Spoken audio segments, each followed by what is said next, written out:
안녕하세요. 오늘 저희가 함께 깊이 파고들 자료는 에리히 프롬의 소유냐 존재냐의 일부인데요. 네. 이 책을 논술이나 독해 교육 자료로 활용하고 싶다고 하셨죠. 사실 이 책이 던지는 질문은 우리 모두가 한 번쯤 스스로에게 해봤을 법한 질문 같아요. 어떤 질문 말씀이시죠? 왜 무언가를 더 많이 가질수록 오히려 마음은 더 공허해지는 걸까 하는 그런 질문이요. 네, 바로 그 지점이 이 책의 출발점입니다. 프롬은 그 이유가 우리가 세상을 바라보고 살아가는 근본적인 방식, 그러니까 그가 이름 붙인 소유 양식과 존재 양식이라는 두 가지 태도에 달려있다고 봤습니다. 아하, 오늘 우리는 이 두 가지 삶의 방식을 아주 면밀하게 해부해 보면서 그 질문에 대한 답을 한번 찾아가 보려고 합니다. 좋습니다. 그럼 그 첫 단계로 우리 삶을 너무나 강력하게 지배하고 있다는 소유 양식부터 한번 제대로 펼쳐보죠. 네, 사실 소유한다는 건 너무 당연한 거 아닌가요? 내 집, 내 돈, 내 능력, 모든 게 소유의 개념으로 설명되잖아요. 그렇죠. 프롬도 우리가 사유재산, 이윤, 권력 같은 가치들을 거의 종교처럼 여기는 사회에 살고 있다고 지적합니다. 그런데 여기서 프롬이 아주 흥미로운 지점을 파고들어요. 바로 사유재산을 뜻하는 영어 private property에서 private의 어원입니다. 어원이요? 네, 이게 라틴어 prevail에서 왔는데 원래 뜻이 빼앗다, 박탈하다입니다. 아, 빼앗다라뇨. 그냥 개인의 것이라는 중립적인 의미인 줄 알았는데 생각보다 훨씬 공격적인 뉘앙스네요. 맞습니다.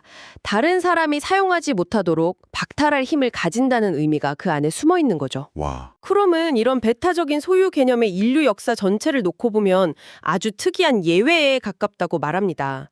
오히려 많은 문화권에서는 소유보다 공유와 경험이 삶의 중심이었으니까요. 그런 소유에 대한 열망이 사회 전체의 성격, 프롬의 용어로는 사회적 성격을 만든다고 하셨어요. 네, 그렇죠. 그런데 대부분의 사람들은 사실 거대한 자본이나 생산수단을 갖고 있지 않잖아요. 그럼 이 사람들은 소유욕을 어떻게 채우게 되나요? 프롬은 두 가지 방식으로 나타난다고 분석합니다. 첫 번째는 아주 사소한 것들에 대한 집착이에요. 사소한 것들이요? 네, 푼돈을 아끼고 작은 물건이라도 내 것으로 만드는 데서 만족을 느끼는 거죠.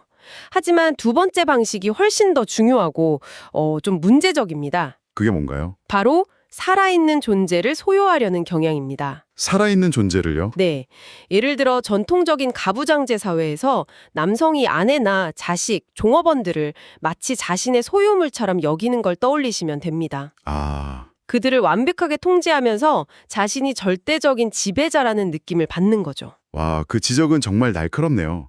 근데 현대사회로 오면서 그 소유의 대상이 훨씬 더 교묘하게 확장되었다는 분석이 정말 인상 깊었어요. 맞아요. 친구나 연인은 물론이고 건강이나 지식, 심지어는 나 자신의 자아까지도 소유의 대상으로 삼는다는 거잖아요. 바로 그겁니다. 프롬에 따르면 현대인에게 나의 자아는 가장 중요한 소유물이 됩니다. 가장 중요한 소유물. 내 몸, 내 이름, 내가 쌓은 지식, 남들에게 보여주고 싶은 이미지까지 전부 다 내가 소유한 자아의 일부가 되는 거죠. 와, 결국 내가 가진 것이 곧 나라는 등식이 성립해버려요. 내가 가진 재산, 내가 가진 이미지가 사라지면 나라는 존재 자체가 무너질 거라고 믿게 되는 겁니다. 와, 그건 생각도 못했네요. 내 자아마저도 내가 가진 소유물 목록에 포함된다는 거잖아요. 어떻게 보면 좀 섬뜩하게 들리는데요. 그렇죠. 그리고 소유의 방식 자체도 시대에 따라 변했다고 분석합니다. 19세기에는 오래된 것이 아름답다는 가치관, 즉 한 번 소유한 것을 아끼고 보존하는 게 중요했다면 네. 현대 소비 사회는 정반대로 새로운 것이 아름답다는 가치관이 지배한다는 거죠. 와, 그 자동차 비유가 정말 와닿았어요. 차가 없으면 안 될 것 같아서 사는데 막상 사고 나면 2년도 안 돼서 헌차처럼 느껴지고 어떻게든 새 모델로 바꾸고 싶어 안달이 나잖아요. 맞아요. 이게 단순히 변덕이 아니라는 거군요. 네, 프롬은 이 현상도에 숨은 5가지 심리적 요인을 분석합니다. 첫째는 비인격화입니다. 비인격화. 차는 더 이상 애착을 갖고 오래 타는 대상이 아니라 나의 지위를 보여주는 상징, 즉 자아의 일부가 된 거예요. 새 차를 사는 건 새로운 자아의 조각을 사는 행위나 마찬가지죠. 아, 그러니까 차를 바꾸는 게 아니라 나를 업그레이드하고 싶다는 욕망인 거군요. 바로 그거죠. 두 번째 요인은 획득 자체의 쾌감이라고 했죠. 네네. 맞습니다. 2년마다 차를 바꾸는 건 무언가를 소유하는 행위 그 자체에서 오는 스릴과 흥분을 계속 느끼고 싶기 때문입니다. 세 번째는 거래의 만족감이고 네 번째는 낡은 자극에 금방 무뎌지는 우리 뇌가 끊임없이 새로운 자극을 필요로 하기 때문이라는 점입니다. 이 모든 것의 바탕에 우리 사회의 성격 자체가 변했기 때문이라는 마지막 분석이 가장 흥미로웠습니다. 저장형에서 시장형으로 바뀌었다는 게 구체적으로 어떤 의미인가요? 19세기 부르주아의 이상적인 모습은 저장형 인간이었어요. 가진 것을 아끼고 보존해서 부를 축적하는 게 미덕이었죠. 아, 그랬겠네요. 하지만 현대사회는 시장형 인간을 요구합니다. 끊임없이 자신을 바꾸고 포장해서 인력 시장에서 더 높은 가치를 인정받아야 하죠. 마치 상품처럼요. 상품처럼요? 네, 자신의 경험, 지식, 인맥까지도 전부 자산으로 여기고 거래의 대상으로 삼습니다. 이런 시장형 성격이 새 것이 아름답다는 소비주의적 소유 양식을 완성시킨 겁니다. 그렇군요. 소유라는 개념이 이렇게까지 우리 삶 깊숙이, 심지어 내면까지 지배하고 있는 줄은 몰랐습니다. 네. 그럼 이와 정반대에 있다는 존재 양식은 대체 뭘까요? 프롬도 이걸 설명하기가 훨씬 어렵다고 인정하던데요. 맞아요. 소유는 손에 딱 잡히는데 존재는 뭔가 안개 속에 있는 느낌이랄까요? 정확한 비유입니다. 소유는 결국 고정되어 있고 말로 설명할 수 있는 사물에 관한 것이거든요. 나는 차를 가졌다처럼 명확하죠. 네. 반면 존재는 살아 움직이는 경험 그 자체에 관한 것이라 말로 규정하는 순간 그 본질이 사라져버립니다. 아, 프롬은 모나리자의 미소를 예로 들어요. 그 미소에 대해 수백 페이지를 쓴다 한들 그 글이 실제 미소를 대체할 수는 없잖아요. 존재는 바로 그 미소와 같은 겁니다. 경험 그 자체다. 그럼 그 존재 양식의 가장 핵심적인 특징은 뭐라고 할 수 있을까요? 활동성이라는 키워드가 나왔던 것 같아요. 네, 활동성이 핵심입니다. 그런데 여기서 우리가 흔히 생각하는 활동의 개념을 완전히 뒤집어야 해요. 뒤집어야 한다고요? 현대사회에서는 눈에 보이는 결과를 만들어내는 행위, 예를 들어 공장에서 물건을 만들거나 서류를 처리하는 것처럼 바쁘게 움직이는 걸 활동적이라고 말하잖아요. 그렇죠. 쉴 틈 없이 바쁜 사람을 보면 되게 활동적이라고 하죠. 하지만 프롬은 그걸 소외된 활동이라고 부르며 비판합니다. 그 활동의 주체가 내가 아니라는 거예요. 주체가 내가 아니다. 네, 불안감이나 의무감 같은 내적인 힘, 혹은 상사의 명령 같은 외적인 힘에 의해 떠밀려서 움직이는 상태. 이건 진정한 의미의 활동이 아니라 오히려 수동성에 가깝다고 봅니다. 아, 그러니까 눈에 보이는 결과물이 중요한 게 아니라 내면의 상태를 말하는 거군요. 맞습니다. 이게 철학적으로도 깊은 뿌리가 있는 개념이라고 들었어요. 스피노자라는 철학자가 이 부분을 어떻게 다뤘나요? 네, 프롬은 스피노자의 철학에서 큰 영감을 받았습니다. 스피노자는 인간의 감정을 두 가지로 나눴어요. 두 가지요? 인간의 본성에서 우러나오는 합리적인 욕구들을 능동적 정서, 즉 활동이라고 봤고요. 반대로 돈, 명예, 권력처럼 외부의 왜곡된 촉감 때문에 생겨나는 비합리적인 격정들은 수동적 정서, 즉 수동성이라고 봤습니다. 아하. 스피노자에게 탐욕은 정신적으로 병든 상태, 즉 수동성의 대표적인 형태였던 거죠. 와, 스피노자의 관점에서 보면 탐욕에 휩싸여 겉으로 아무리 바쁘게 사는 현대인이라도 실제로는 지극히 수동적인 삶을 사는 셈이군요. 그렇죠. 겉으로는 바빠도 속은 텅 빈 느낌. 어쩌면 그게 바로 스피노자가 말한 수동적 정서 상태일 수도 있겠네요. 바로 그 통찰입니다. 그렇다면 진정한 활동, 즉 프롬이 말하는 생산적 활동이란 무엇일까요? 뭘까요? 바로 내가 그 활동의 주체임을 온전히 경험하는 상태입니다. 내 안에 잠재된 능력을 발휘하고 내가 하는 일과 깊은 관계를 맺는 거죠. 꼭 위대한 예술품을 창조해야만 생산적인 게 아닙니다. 길가의 나무를 그냥 쳐다보는 게 아니라 진정으로 보는 사람, 시를 읽으며 시인의 감정을 함께 느끼는 사람의 내면에서 일어나는 모든 과정이 바로 생산적 활동입니다. 알겠습니다. 이제 소유와 존재라는 두 가지 삶의 방식이 어떤 것인지 대략적인 그림이 그려지는 것 같습니다. 네. 그럼 이제부터는 이 두 개념을 본격적으로 맞대어 비교해보면서 그 차이점을 더 선명하게 드러내보죠. 좋습니다. 독해력 훈련에도 아주 좋은 부분이 될 것 같아요. 첫 번째 비교 지점이 안전과 불안의 문제였죠. 네. 소유 양식은 내가 가진 것에 의존하기 때문에 본질적으로 불안할 수밖에 없습니다. 그렇죠. 재산, 지위, 명예, 심지어 내가 만들어 온 이미지까지 전부 언제든 잃어버릴 수 있는 것들이니까요. 늘 그것들을 지켜야 한다는 불안감에 시달리죠.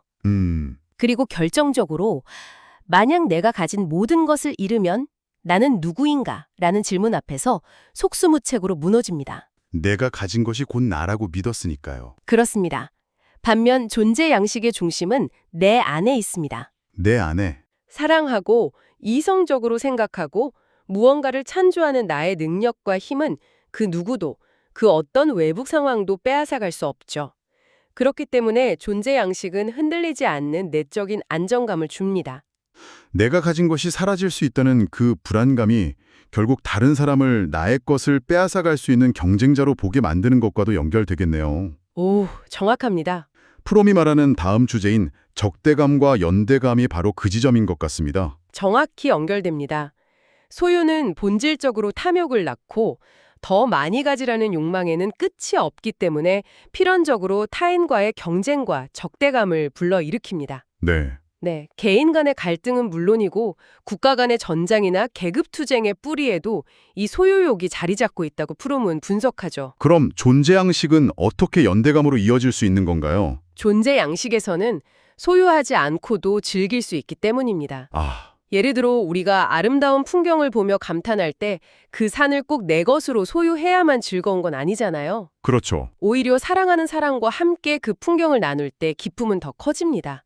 이것이 바로 함께 나누는 즐거움이고 연대감의 기초가 된 겁니다. 세 번째 비교 지점이었던 쾌락과 기쁨의 차이, 저는 이 부분이 정말 곱씹어 볼 만하다고 생각했어요. 네, 아주 중요한 구분이죠. 비슷해 보이지만 완전히 다른 개념이더라고요. 네, 맞아요. 소유 양식이 추구하는 것은 쾌락입니다. 쾌락은 어떤 욕망이 최고조로 충족되었을 때 느끼는 순간적인 흥분. 프롬의 표현을 빌리자면 정점 경험이죠.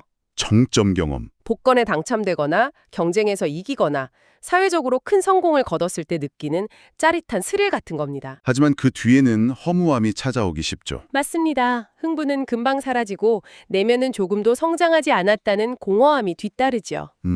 반면 존재 형식이 추구하는 기쁨은 생산적인 활동에 수반되는 지속적인 감정입니다. 프롬은 이걸 존재와 함께 타오르는 불빛이라고 아름답게 표현했어요. 아하, 그러니까 쾌락은 소비에서 없어지는 것이고 기쁨은 경험을 통해 내 안에 차곡차곡 쌓이는 것이라는 말씀이시군요. 완벽한 정리입니다. 프롬은 여기서 또 스피노자를 인용하는데요.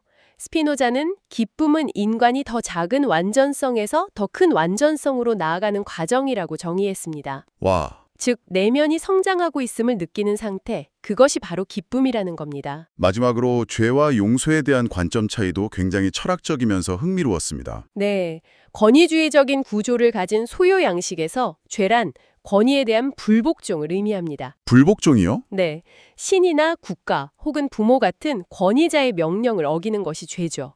그러면 죄책감을 느끼게 되고 처벌을 받은 뒤 다시 복종을 맹세함으로써 용서를 받는 순환이 반복됩니다.